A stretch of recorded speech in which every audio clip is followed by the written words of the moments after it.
Welcome to the Chris Thomsen Show. I'm Kimberly Prather.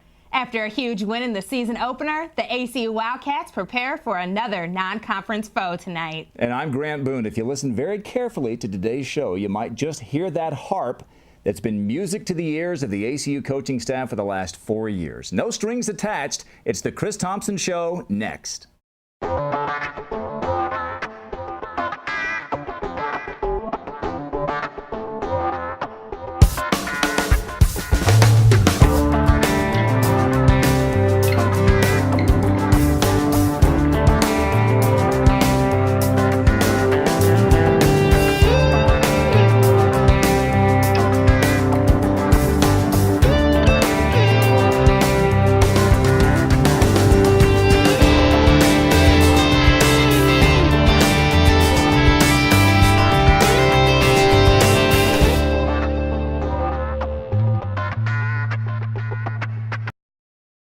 Welcome to the Chris Thomsen Show, joined now by the head coach, Chris Thomsen of the ACU Wildcat football team.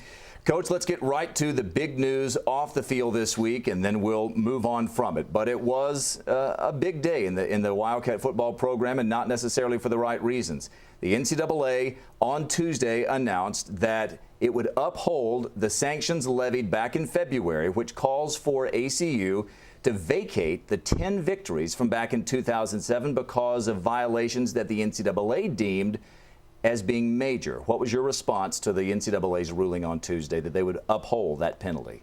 Well, we were a little disappointed just because we felt like the violations weren't major. Obviously, the NCAA saw it differently, and we obviously have to go by what they say. But nonetheless, we take responsibility for what happened, and we take the punishment, and we're looking forward to moving on. We've made the corrections that we need to make with our compliance and areas of compliance, so we know those things won't happen again, and we're ready to move forward.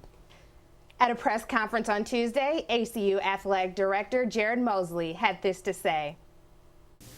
We really just felt there was a big discrepancy in whether those violations were truly secondary in nature, as we felt they were, or major infractions as the committee put before them. Coach, this has to be a little bit disappointing, but do you feel a little bit of relief now knowing the answer? Yeah, we're relieved just because it's finally behind us, and you know, it really was behind us in February, but the appeal process drags everything out. So we're glad it's over with. We've made the corrections that we need to make, and we're moving forward. Coach, this has been a really weird thing from the beginning, because at no point did anyone with ACU deny that the actual infractions happened. And I don't want to try to get into everything that happened. You can go to acusports.com and read some more details. But it was really not a matter of did it happen. It was really what did it mean, and what advantage, if any, did it give ACU?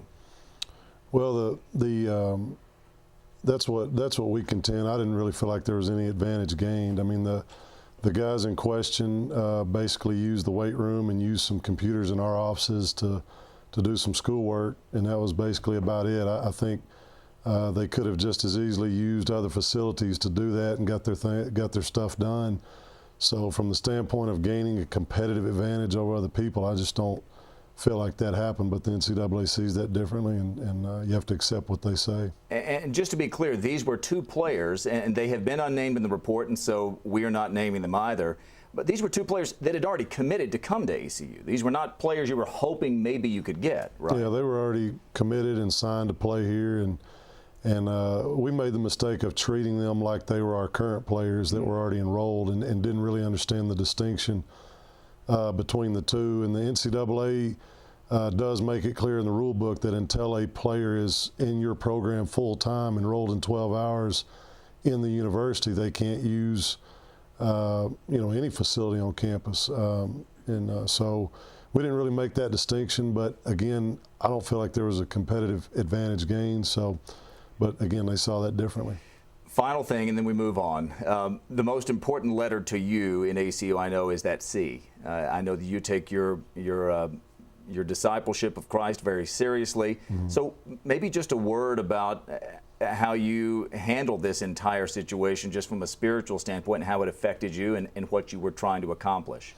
Well, just with faith, like anything else. I mean, anything that you go through, good or bad, if you can really look at it and ask, God, what are you trying to teach me? What are you trying to show me in this, instead of getting bitter about it or mad about it? And that's all I've tried to do, is ask God to show us, what do you want out of this situation? And so, the main thing is just have faith that God's got everything under control, and move on. And we will move on from this topic and talk about what's happening on the field. A big win for the Wildcats 9 days ago against nationally ranked Northwest Missouri State, and another non-conference foe coming into Shotwell Stadium tonight, Fort Lewis College. We'll talk about the week that was in practice and get ready for Fort Lewis College Skyhawks and that game tonight when we return on the Chris Thomsen Show after this.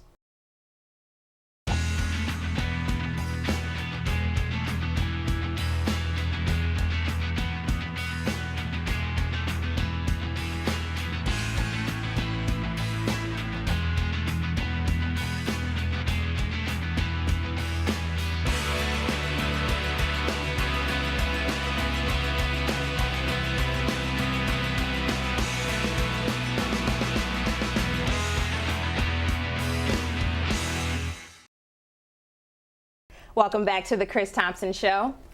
Coach, you've now had a chance to review the film from the Northwest Missouri State game. What did you like and what did you dislike? Well, I like the fact that we played hard, we played fast, we played very physical at times, and that's kind of the trademark of our team. We talk about that a lot. I like the fact that we played every play, finished well. I don't like the fact that we didn't execute very well. Offensively, really out of sync. Defensively, we didn't communicate well in certain situations. Then we had some special teams breakdowns, so definitely some things we have to clean up. Let me ask you about the offense, Coach, because I don't think it's unreasonable to say that you may not play a tougher defense all season long than the one you had in the first game. You've got some legit All-Americas on that defensive side for Northwest Missouri State. So as you look at it from a coaching perspective, how much of it was your team not executing and how much of it was their team really playing at a high level? Well, it was both, but what you look at as a coach is how did we do with the things that we can control? And we didn't get protection checks at time. We didn't, technique-wise, we weren't very good. So Northwest Missouri's abilities and the style of defense they play exposed us some, but I think we exposed ourselves in just some of the ways that we executed. So it was both. Let's talk about this week in practice and how your team has responded. Well, really, when you face adversity, it's a little bit easier to me to bounce back and come back, and because you got to pick it up in practice. Or this week, I think prosperity is the biggest challenge for a team, and we won a big game, and so you want them to come out focused. And anytime you win a big game, a lot of people tell your team, a lot of people outside tell your team how good they are, and parents and family and media, everybody telling them how good they are. Well, you don't want them to believe that. You don't want them to believe the hype that surrounds all that. And I think our guys, a lot of maturity there. I think they realize that they have to come out. Even though we won a big game, we still didn't play very well, and I think they realize that, and they've had a good week of practice. All right, tonight it is Fort Lewis College, the Skyhawks, a bit of an unknown commodity. Let's take a look at Fort Lewis College by the numbers, and you'll see that they are coming off a 2-9 season 1 year ago in the Rocky Mountain Athletic Conference, a 10-team league, and they were last in the league in scoring. I think they were outscored 320 to 111. However, that was last year. They're 1-0 this year, a 23-13 victory over Oklahoma Panhandle State last weekend. It's a bit of an unknown commodity to me, Fort Lewis. How about to the coaching staff and what you guys have seen on film? Well, we've obviously got to see the tape from their first game, and I don't know about last year. I haven't seen any tape from last year, but I do know they're a spread offense. They're going to spread 4 and 5 wide receivers all over the field. They got a couple of quarterbacks that do a really good job. One of them's a really good athlete, can run the football, really good running back, and a couple of good receivers, and the type of team that can come in and start putting drives together and get some explosive plays, and before you know it, a chance for an upset. So we can't let that happen. Well, if you're going to go to nickel and dime in your coverage, you're going to be boosted by the fact that you get an old familiar face back this week with Craig Harris. Is that correct? Yeah, Craig got some schoolwork done in summer 2 and got cleared to participate. And 5 interceptions last year, a big part of our secondary, a big key to our success, and just really adds to that corner depth, and he'll come right in and compete for a starting job.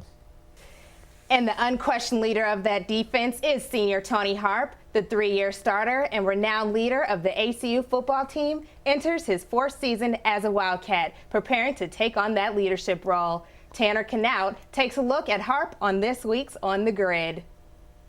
Tony plays a huge role in our defense, and specifically for the secondary.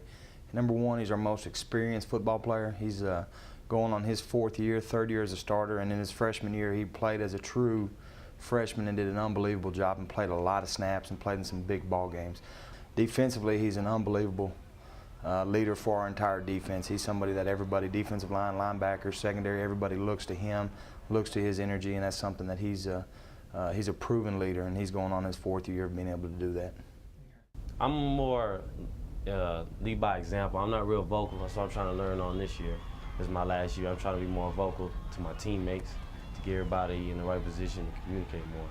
Tony's the first one to show up, last one to leave, the one that he's always going to finish first in everything that he does. He's going to be the front of the line. He's an unbelievable guy, and he's also going to make sure that he's bringing along some of those younger guys or some of the new guys that junior college transfers, and he's going to show them how we do it and tell them how we do it.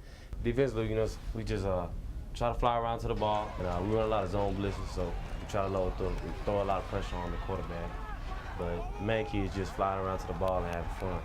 Yeah, off the field, Tony's one of the biggest joys I've ever been around, and he's a happy guy to be around.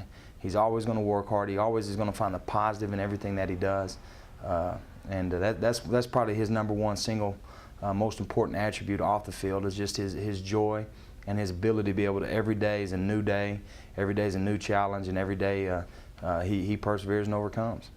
Well, Coach, you can really look at Tony Harp's numbers and be impressed, but it's really what he does that doesn't show up in the stat sheets that is impressive, isn't it? Yeah, Tony's just a true model of consistency. He's been here a little bit over 3 years now and has never had a bad day. I mean, it's a very rare guy that shows up every single day, works as hard as he can work, brings a great attitude, great tempo, great effort, and his overall approach just transcends our whole team. We're very appreciative of what Tony brings. But maybe not 100% going into tonight's game, right? Yeah, he sprained an ankle. You know, last week's game was very physical, and some guys got beat up a little bit. Tony sprained an ankle, a low ankle sprain, so it's probably something he can play on. We'll go ahead and suit him up, and then it'll be a game-time decision as to whether he plays. All right, tonight, the final non-conference game of the 11-game ACU football season. The Lone Star Conference stretch begins next week with Texas A&M Commerce in the Cotton Bowl. When we come back on the Chris Thomsen Show, Chandler Harris previews the Lone Star Conference. Stay with us.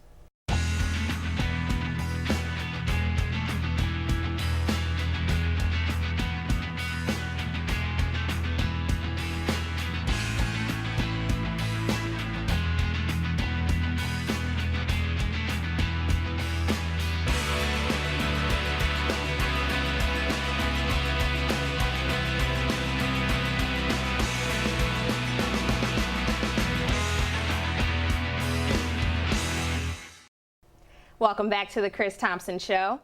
This week is the final non-conference game for the Wildcats. Beginning next week, ACU will play 9 straight conference opponents. For a preview of the Lone Star Conference, here's Chandler Harris. Following a season in which it sent 2 teams to the NCAA Division II playoffs and 3 players to the NFL, the Lone Star Conference begins 2009 with 3 teams ranked in the top 25 in the nation.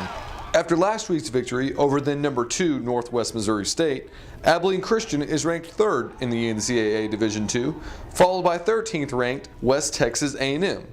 Texas A&M Kingsville, who upset then number 4 Delta State in week 1, has jumped up to number 18 in this week's rankings. The Lone Star Conference has also released its own set of rankings for the North and South divisions.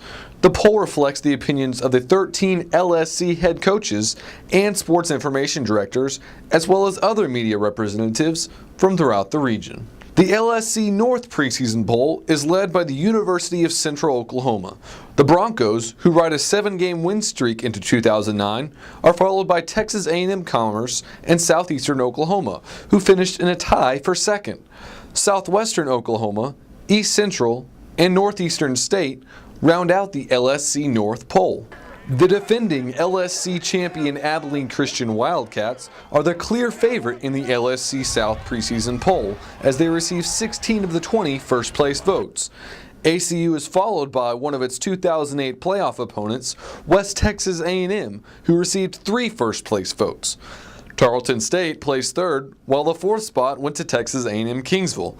Midwestern State, Angelo State, and Eastern New Mexico finish out the LSC South rankings with the final 3 slots. Some of the LSC head coaches are optimistic about the preseason rankings, while others are focused on the games to be played themselves. You're never happy when you're ranked 7th, but in this league, I've been in it a long time, and you need to just, you got to play the games, and the last poll is a lot more important than the first poll. We got picked 5th in the North out of 6 teams. I feel that's a fair spot. I think it could be high even. We're a young team. We're trying to lay the foundation down. I think it's good for our team. We haven't been picked at the top since I've been there, or really even since after the 05 year we haven't been. And so those guys know our players have a lot to prove to other people around the conference. I don't know, I hope somebody's right. If you would tell me starting out we're going to finish 2nd in the North, you'd probably be happy with that. Our new additions, our transfer type people and young kids can help us. I think we'll be okay. We don't have a lot of depth. That's our biggest concern right now. Hey, like I said earlier, on paper it looks pretty good, but I'm ready to tee up and find out the truth this year. The guys are excited. A lot of these guys hadn't played in a game yet, and so with only 3 starters back on offense and 4 defense, we got a lot of guys that are enthusiastic and ready to go. We expect, of ourselves, we expect to play at the highest level that we can play each week, and we're really excited about the challenge of defending our championship. Chandler Harris reporting for The Chris Thomsen Show. Coach, when you think about the Lone Star Conference as a whole this year, what are your expectations? Because a lot of big-name players are not there this year. Well, the conference race is wide open. It's as wide open as I've ever seen it. There's a lot of parity in the league. We lost some really good players off our team last year. WT did as well. But both teams have some really good players coming back, as well as all the other teams in the league. And so, you look at what Kingsville was able to do last week against Delta State, and a couple other teams won. And I think it's just going to be a tough league, probably as tough and as close as it's been in a long time. Coach, we get so used to, in the media, we're jaded now because we're so used to covering you guys week to week. But coaches will say, wow, these guys are really, really good this week. We got to take care. And sometimes you think it's coach speak. I really got the sense at Media Day this year, back in July, that there were a lot of coaches who really weren't exactly sure really what they had in terms of their rosters this year. Well, just a lot of new faces. There's each team has a mix of new players and returning players, and you just never know how those guys are going to mesh. You can only control so much as a coach, and so it's each season is a work in progress from a chemistry standpoint and a production standpoint. So I think everybody was being realistic, about this year's race. There's a lot to be determined. Thankfully, we got off to a good start, but there's a lot of football left. Well, we'll talk more about Texas A&M Commerce next week when you guys open up the Lone Star Conference season. But Guy Morris, their head coach, has on his resume stops at Kentucky and Baylor, Division I schools, competing in BCS conferences, and yet he is now coaching at A&M Commerce. What does that say about the strength of the Lone Star Conference? Well, I think the coaching at our level is outstanding. A guy like Guy Morris and a lot of the other coaches in the conference have coached in big time situations and NFL experience and college experience at the Division I level. There's all throughout our league. Coach Maskell at Midwestern's been a Division I head coach, and on down the line, there's just a lot of really good coaches and a lot of really good players, so it makes a great league. When you think about so long, there were some teams that maybe were a little bit down, and let's face it, I know you took every game seriously, but a lot of fans and a lot of people surrounding the program, let's say, would look at a stretch on the schedule and say, okay, from a talent standpoint, a team X, let's say, can't match up with a Billy Malone, a Johnny Knox, and a Bernard Scott. That doesn't seem to be as much the case this year. Well, you don't hear quite as much of that, and that's why it's going to be exciting to see who the new stars are that emerge on our team. I think we've got collectively just a good group of people, a good chemistry, and and a lot of times that outweighs star quality. But I still, you know, there's some star quality names in that lineup. You know, Ashton Whiteside flashed the other night. He's working on making his game more consistent, but he's got that quality. And there's still some guys in our lineup like that. Tony Washington at the left tackle is an outstanding player. But what we really want to put together is a team, and that's what everybody's shooting for. And hopefully that'll come together as we go throughout the season. Well, Coach, plenty of star quality from that 2008 team. Two of your players from last year, Bernard Scott and Johnny Knox, are trying to make their respective teams in the National Football League. With a look at this week's X Factor, here's Brandon Tripp up in our JMC Network studios. Thanks, Grant. With the NFL season fast approaching, former ACU standouts are making the most of their opportunities to make their team's final 53-man roster. Bernard Scott, through 4 preseason games, has vaulted himself to the top of the Bengals stat sheet, becoming the team's second leading rusher during the preseason with 24 carries for 133 yards, including a solid 5 rushes for 43 yards in the team's final preseason game against the Colts. Scott is reported to be in serious contention for the backup duties behind the team's starter, Cedric Benson. Johnny Knox is garnering some attention after putting up another big game in the Bears' 26-23 win over the Cleveland Browns on Thursday night. Knox ended the preseason first in yards per catch on the team with a staggering 25.4 yards a reception. The Bears have been impressed with his speed since they drafted him, and he continues to prove that he belongs on an NFL roster. While the 2 ACU rookies have experienced success this preseason, the story has been a bit more frustrating for fourth-year player Daniel Manning, who has been battling a hamstring injury during training camp. Manning saw his first action of the preseason during the Bears' 26-23 win over the Browns, finishing with 2 solo tackles.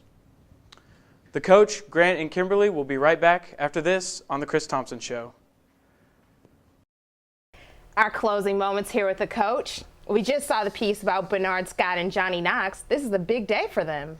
Yeah, today's the final cut in the NFL. The teams trim their roster to 53 players, and big day for those 2 guys. Hopefully they'll be looking to see if their name's on that final 53, and I believe they will. I think they'll both make the team and have a big year. And maybe, Coach, a final word about the Fort Lewis College Skyhawks into Shotwell Stadium tonight. Well, I think it's going to be a great game. Looking for a great game weather-wise tonight. Hope we have a big crowd, an exciting game. 2 offenses that I think will spread it out and put some fireworks out there and something the fans will enjoy. And one last thought, as folks are thinking about coming to the game tonight, the fans really do make a difference, don't they?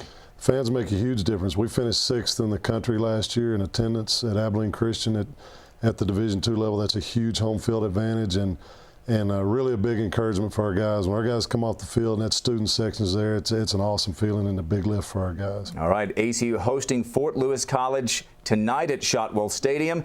For more, log on to acusports.com. For Kimberly Prather and the coach Chris Thomsen, I'm Grant Boone. Thanks for watching the Chris Thomsen Show. Next week, Lone Star Conference play begins, and we'll preview the game against Texas A&M Commerce and a special look at ACU's first ever appearance at the Cotton Bowl. See you next week.